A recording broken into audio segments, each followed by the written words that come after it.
Hi hello welcome to cute corner. நம்ம இன்றைக்கி தால் எப்படி பண்ணுறதுன்னு பார்க்கலாம். ரொம்ப ஈஸி ரெசிபி இது. சப்பாத்தி ஜீரா ரைஸ்க்கெல்லாம் தொட்டுக்கலாம்.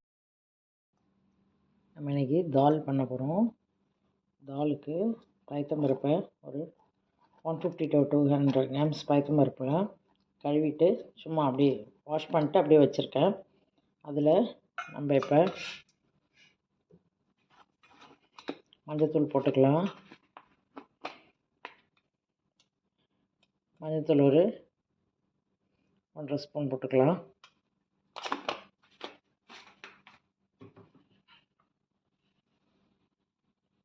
வெங்காயம்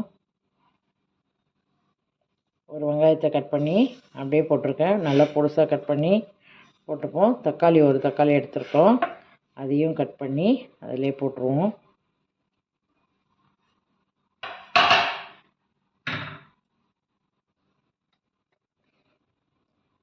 சில்லி பவுடர் ஒரு 2 டேபிள் ஸ்பூன் போட்டுப்போம். உங்களுக்கு மிளகா வேணாலும் கட் பண்ணி போட்டுக்கலாம். நான் மிளகா போட மாட்டேன், அதனால் இந்த வெறும் சில்லி பவுடரும் கரம் மசாலா மட்டும்தான் போடுறேன். போட்டு தண்ணியை ஊற்றி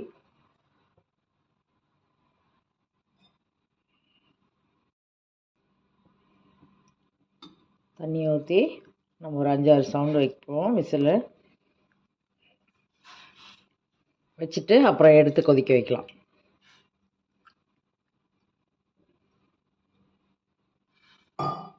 ஈஸியான சீக்கிரமாக செய்கிற ரெசிபி இது.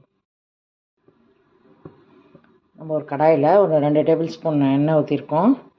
அதில் கொஞ்சம் கடுகு போட்டுக்கலாம். கடுகும் ஜீரகம் போட்டுக்கலாம்.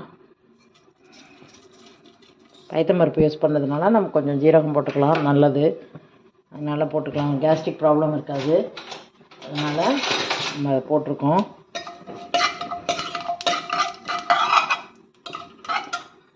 பொரியட்டும். கொஞ்சோண்டு கருவேப்பிலை போட்டுப்போம். அதில் நம்ம தால் வச்சோம்ல, அந்த தாலை நல்லா இந்த அளவுக்கு ஸ்மாஷ் ஆகி வந்துடுச்சு. அந்த அளவுக்கு நல்லா இதானால் தான் நல்லா சூப்பராக இருக்கும். வாயில் ஒன்றுமே வராது, எல்லாம் அப்படியே உள்ளே இதாகிடும். பசங்களும் நல்லா சாப்பிடுவாங்க.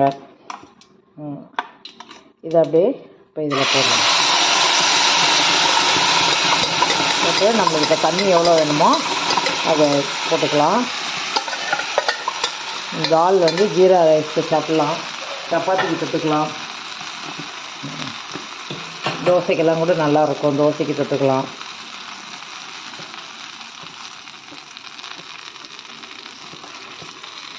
தண்ணி கொஞ்சம் ஊற்றிப்போம்.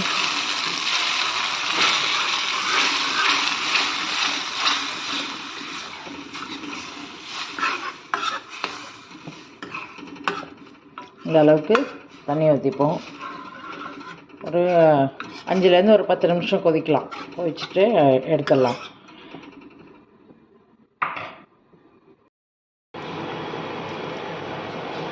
இந்த அளவுக்கு நல்லா கொதிச்சிடுச்சு. 5 நிமிஷம் கொதிச்சிடுச்சு. இல்லை கொத்தமல்லி போட்டு இறக்கிட வேண்டியது தான். அடுப்பு ஆஃப் பண்ணிவிடுவோம்.